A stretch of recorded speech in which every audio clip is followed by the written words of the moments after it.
Hola a todos, soy Yani Barquet y vamos a hablar del caso judicial más comentado del momento, el caso de Johnny Depp y Amber Heard desde la psicología.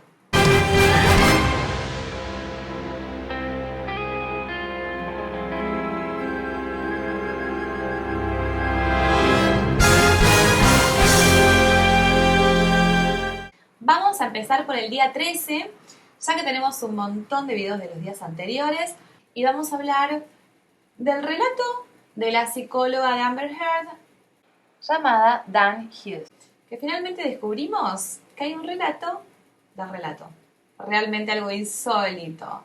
Si bien yo no soy experta en juicios, hasta ahora solo vimos evidencias, testigos, videos de los hechos, así que me pareció inaudito que aparezca una testigo de esta índole.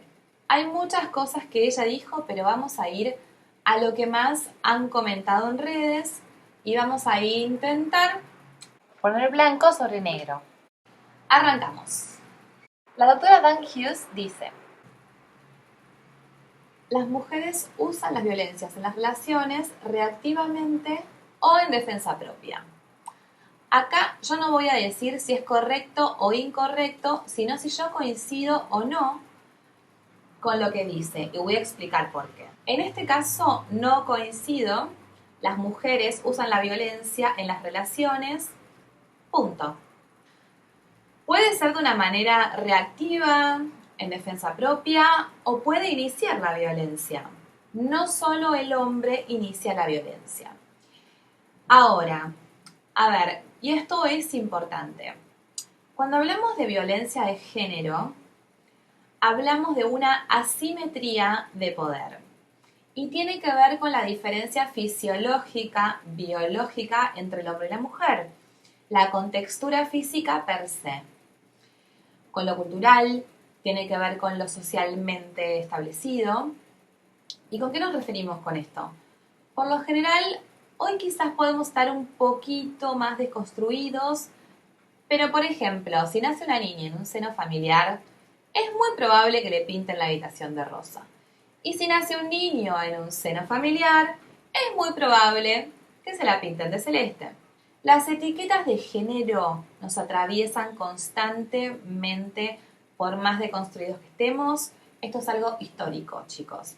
Esto es algo cultural. De lo que nos han inculcado a través de décadas. Hagamos un ejercicio muy chiquitito y muy breve. Si tenemos que poner un check entre hombre, mujer, ¿ok? Y yo digo la palabra fuerte. ¿Ustedes dónde ponen el check? ¿Hombre o mujer? Si yo digo la palabra cocina, yo tengo un niño, iba al jardín. Estoy en el chat de... ¿A quién le gustan las películas románticas? ¿Quién no puede llorar? Es evidente que en esta sociedad de principios de siglo había como puesta una idea de la mujer en la casa y una idea del hombre por fuera de ella. Entonces es a partir de ciertos estereotipos más, menos marcados que nos siguen atravesando constantemente. Hay casos de violencia de la mujer hacia el hombre. Lo cierto es que sucede en menos proporción. En cambio, del hombre hacia la mujer, en muchísima mayor proporción. Pero claro que existe. Lo peligroso del concepto de violencia de género es que hay algunas mujeres que se aprovechan de esto, de estar amparadas por ser más vulnerables que los hombres, entonces amenazan, como lo hizo Amber Heard, en un audio que todos escuchamos, que le dice que si él hace una denuncia contra ella por ejercer violencia sobre él, nadie le iba a creer por el mero hecho de ser hombre. Tell the world, Johnny. Tell them, Johnny Depp. Johnny Depp, man, I'm a victim too of domestic violence, and yes. It's a fair fight. And see how many people believe or side with you. And what did you say in response when Miss Heard said, "Tell the world, Johnny"? tell them, Johnny Depp, I, Johnny Depp, a man, I'm a victim too of domestic violence? I said, yes, I am. Ojo, porque esto lamentablemente perjudica la verdadera lucha de las mujeres, ya sean víctimas o sobrevivientes. Por eso, la importancia de llevar un mensaje claro sobre la violencia de género. Dicho esto, vamos a otra frase de la doctora Hughes. ¿Qué dijo? El alcohol no hace que las personas sean violentas. No coincido. Es decir, es una afirmación donde dice algo que no es exactamente así. Vamos a ver, el alcohol es un depresor del sistema nervioso central que modifica, altera la percepción de la persona. Afecta también el autocontrol y también produce cierta desinhibición. El alcohol lo que puede hacer es incrementar o exacerbar la violencia o una personalidad violenta. De hecho, y me parece insólito que esta doctora no lo sepa siendo especialista en violencia de género, que hay estudios que afirman que el alcohol está relacionado con el 40 al 60% de los casos de violencia en la pareja.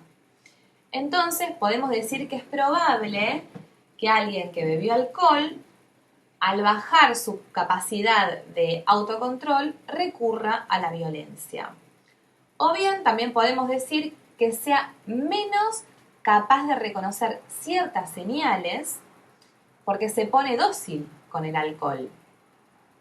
De esta manera es como que se convierte en un objetivo fácil para el agresor. Ojo con esto. Esto es algo muy importante y yo siento que se tomó de manera muy ligera. Leí por ahí, un cibernauta por allí escribió que la doctora dijo esto para justificar el alcoholismo de Amber, pero cuando toma Johnny, sí es violento. Bueno, como dije recién, puede que sí o puede que no en ambos casos. En el relato de los guardaespaldas de Johnny, ellos decían que el alcohol como que lo hacía más dócil. Dicho esto, vamos a otra frase. El interior no coincide con el exterior. Hay un agregado. El cibernauta, amo la palabra cibernauta, dice, agrega, ¿no? Excusando a Amber Heard de reírse durante el juicio. Bueno, el interior no coincide con el exterior, no coincido, valga la redundancia, porque por lo general lo que sucede en el interior también sucede en el cuerpo, se manifiesta en el cuerpo. Yo, por ejemplo, tuve un choque hace muchos años, un choque bastante importante. Veníamos por una doble vía, ¿no? Por una avenida. Bueno, chocamos con un auto, dimos un montón de vueltas, dimos como 3 vueltas y frenamos arriba de la vereda, impactando contra un árbol. Ante semejante estrés, yo quedé en un estado catatónico. ¿Qué es el estado catatónico? Es un estado donde podés estar súper excitado, con un grado de excitación muy alto, o completamente duro. Tu cuerpo queda completamente duro y no podés emitir palabras. O sea, ante semejante estrés que estaba atravesando, quedo en estado catatónico. Yo recuerdo que primero llegaron los bomberos, después llegó la ambulancia. Y los bomberos me preguntaban, ¿estás bien? Y yo podía decirles, sí, porque me sentía que estaba bien, sabía interiormente que estaba bien, pero no podía reaccionar. Quizás hubiese sido gran ayuda decirles sí para que ellos se queden tranquilos, pero me vieron en ese estado, no podía emitir palabra. Mi cuerpo expresó lo que estaba pasándome interiormente, ¿no? Otro caso que se me ocurre para ejemplificar esto es una persona diagnosticada con trastorno de depresión mayor. No la vamos a ver de fiesta en fiesta eufórica, porque en el cuerpo no se manifiesta así. El LNB, lenguaje no verbal, justamente estudia eso, ¿no?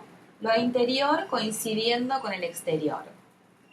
Una persona que siente agresividad al contar algo que, por ejemplo, no quiere mostrar, quiere mostrarse más bien sereno, tranquilo, se reprime esas emociones, pero indudablemente van a salir en determinados manierismos, gestos, microgestos, por algún lado del cuerpo se va a manifestar.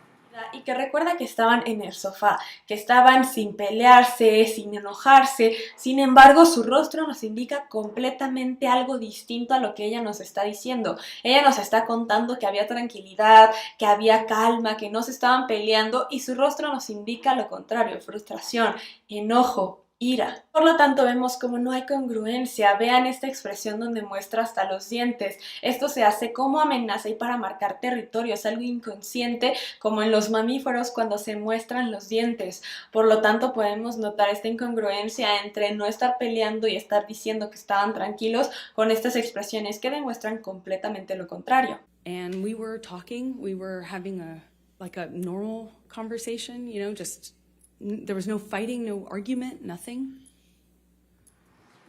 Yo he estudiado LNB, no soy una experta en la materia, lo estudié porque me parece sumamente importante y me gusta mucho, me parece genial que la gente lo esté mirando en el juicio, porque se está dando el lenguaje no verbal de cada uno de los implicados constantemente. Está realmente muy marcado. Si bien a Johnny se lo nota tranquilo, confiado, cuando da el testimonio, cuando él vuelve a escuchar un audio donde vuelve a pasar un hecho traumático, al recordarlo, hablando de recordar. Minuto fuera para decirles que la palabra recordar Significa volver a pasar por el corazón.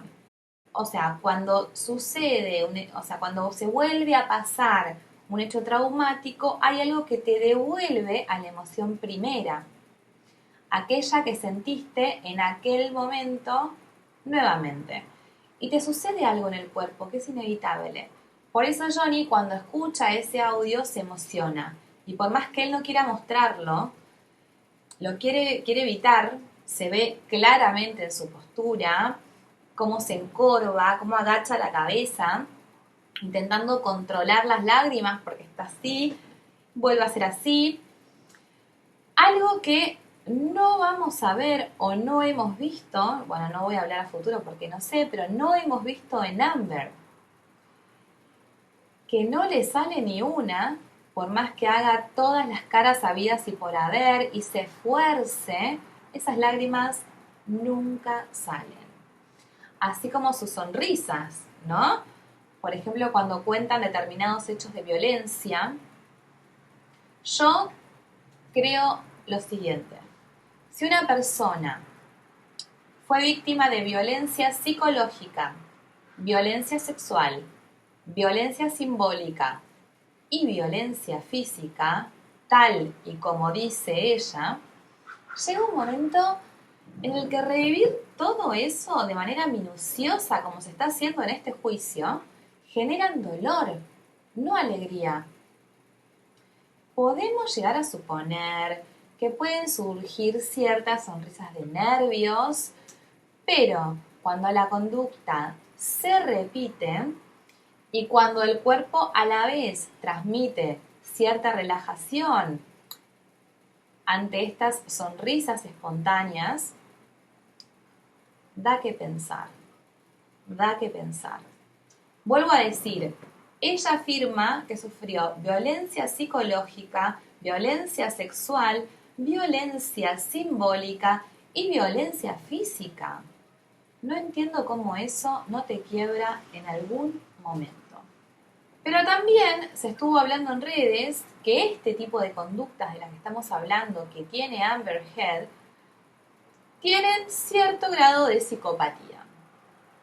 Eso yo no lo sé, tal vez tenga que ver con su trastorno histriónico, con su trastorno límite de la personalidad, ambos diagnosticados, o lo que yo creo que puede haber también, puede llegar a ser un trastorno explosivo intermitente o trastorno narcisista también.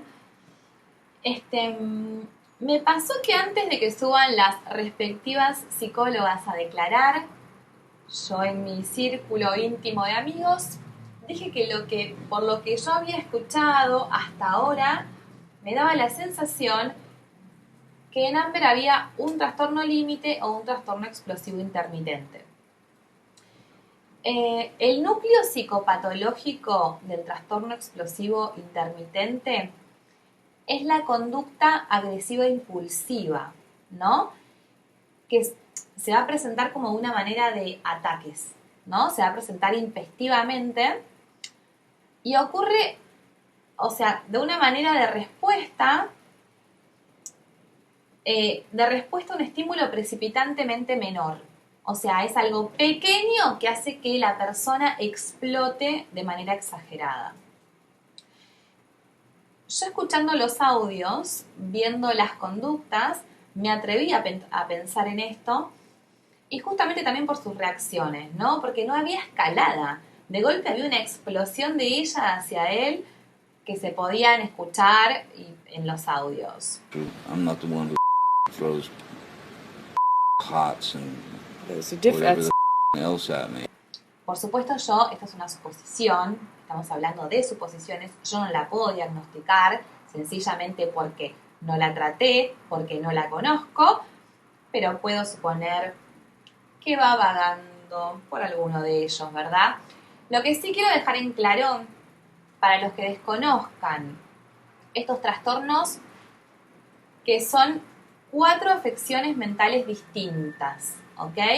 Y las voy a explicar muy brevemente para que las puedan conocer y estar más en tema de acuerdo a lo que van diciendo los psicólogos que suben al estrado. Entonces, el trastorno de la personalidad límite tiene que ver con la inestabilidad en las relaciones interpersonales, de la imagen de sí mismo. Hay como efectos en una cierta impulsividad que está muy marcada. Después está el trastorno de la personalidad histriónica, donde la persona continuamente quiere ser el centro de atención y usan su apariencia física de manera seductora y se expresa de forma muy dramática.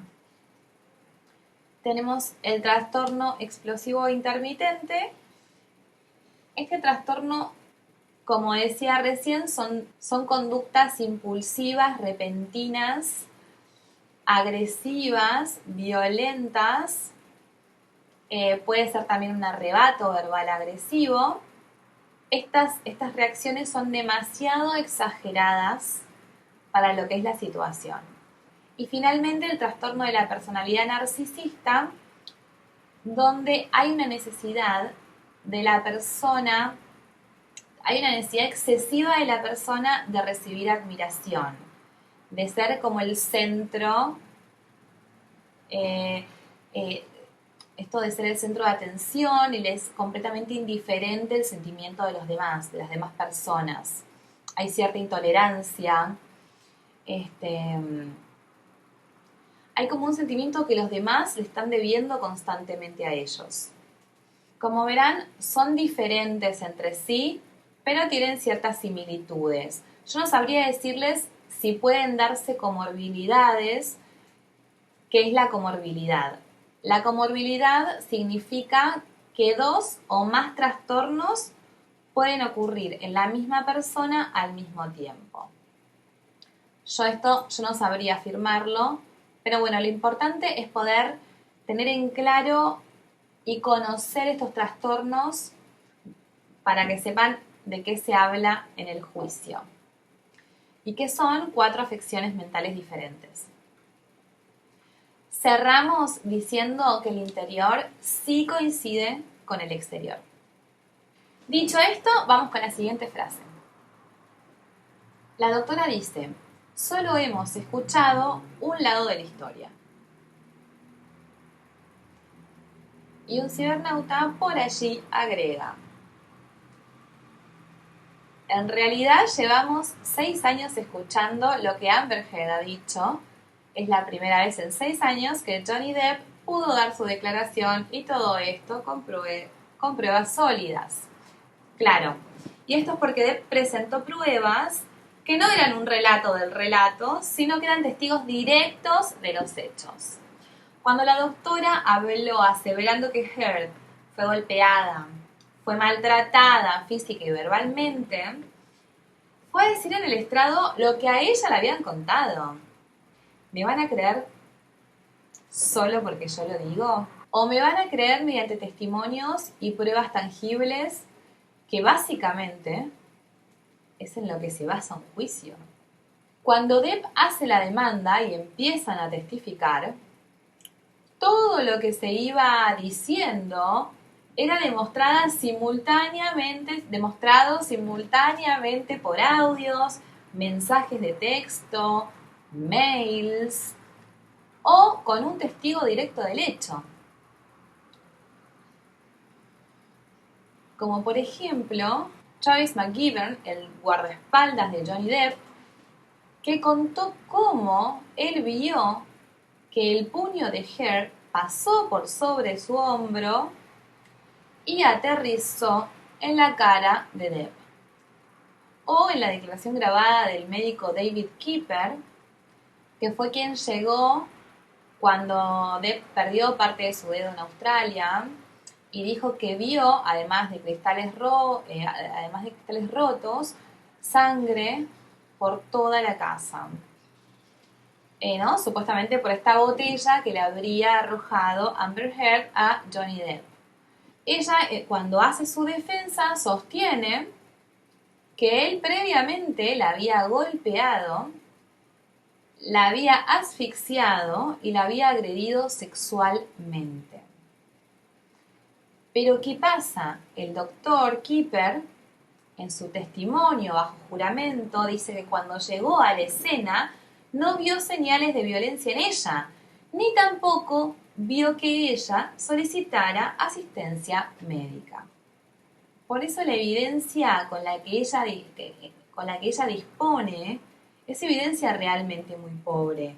Hay una evidencia de un video, hay una evidencia de un chat y hay una evidencia donde él se está autolesionando, que es un audio. Con respecto a la del video. En el video que ella presenta hay un Johnny Depp evidentemente borracho y ella lo está filmando.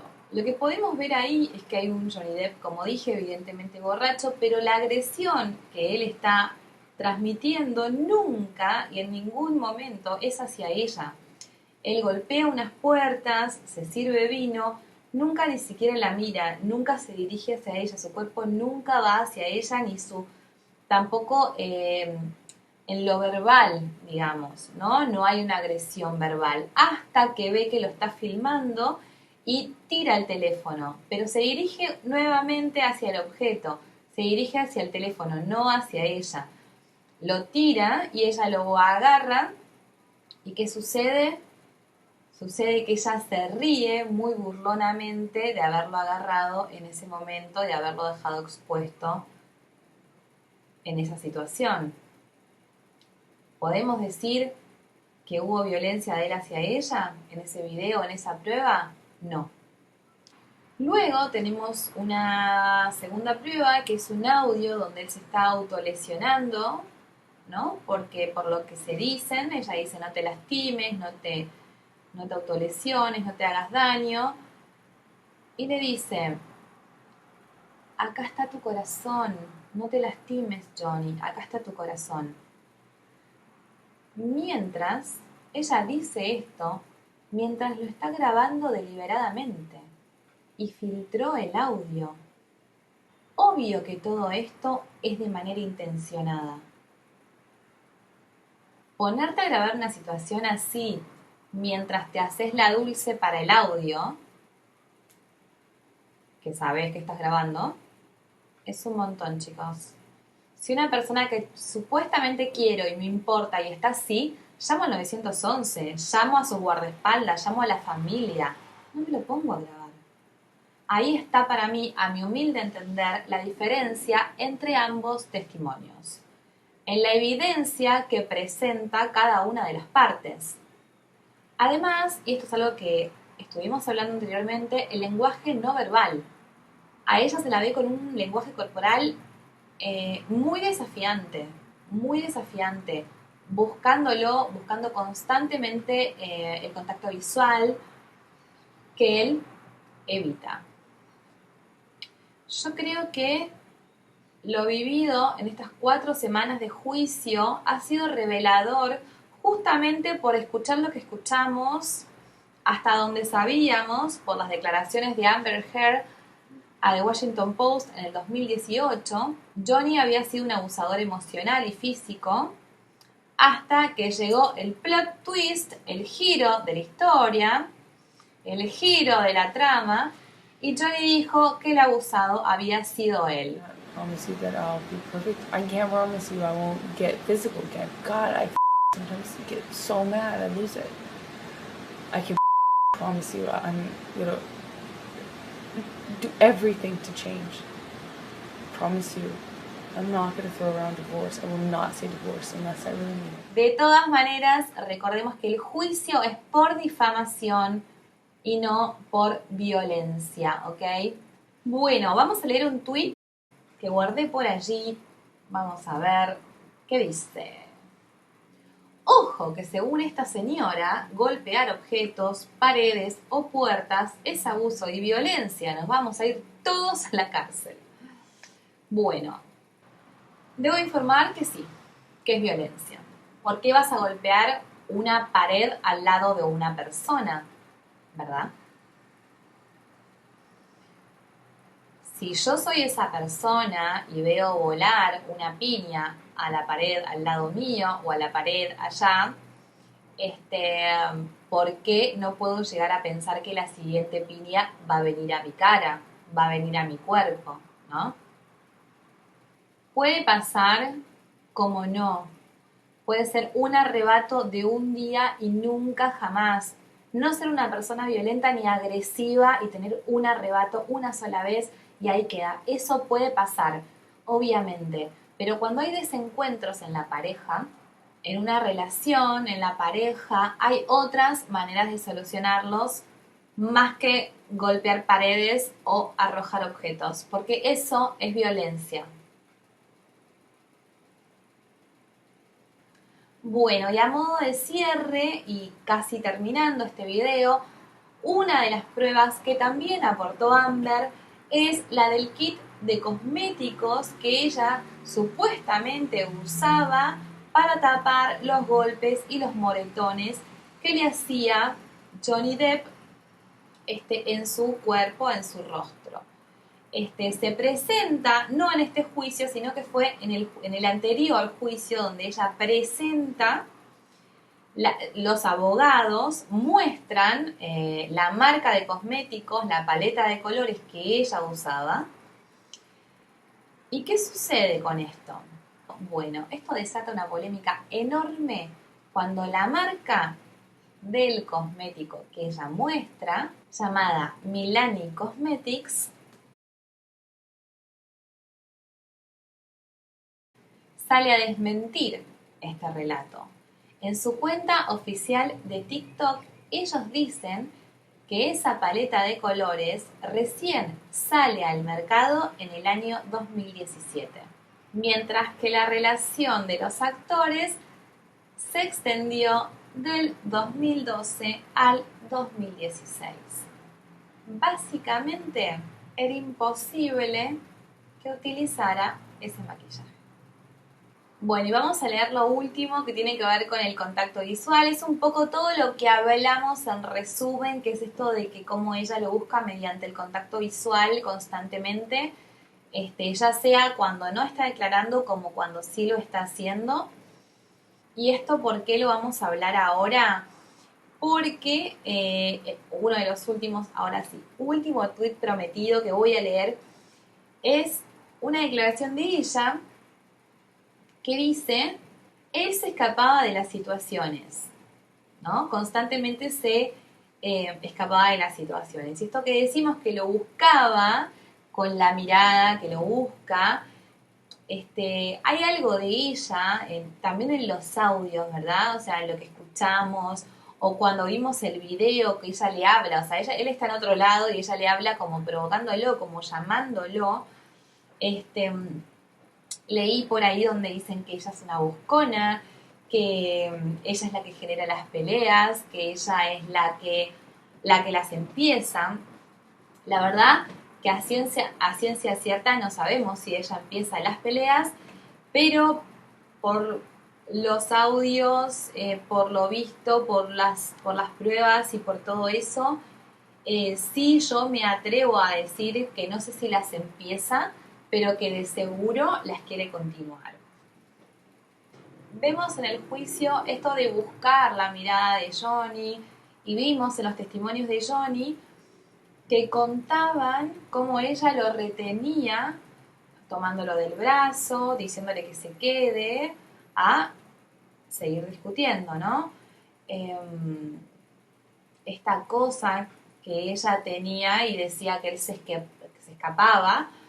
De hecho, dicen que se llegó a ir a 5 baños diferentes y ella lo seguía de uno a otro. Lo iba a buscar constantemente cuando él se iba de la situación. Y hay algo de su infancia que no es menos importante, que es la situación familiar que él vivió con sus hermanos cuando su padre escapaba ante las agresiones y explosiones de violencia que tenía la madre. El padre no reaccionaba y simplemente se iba. Esto se podría decir que es una conducta aprendida, ¿no? En la infancia por Johnny Depp.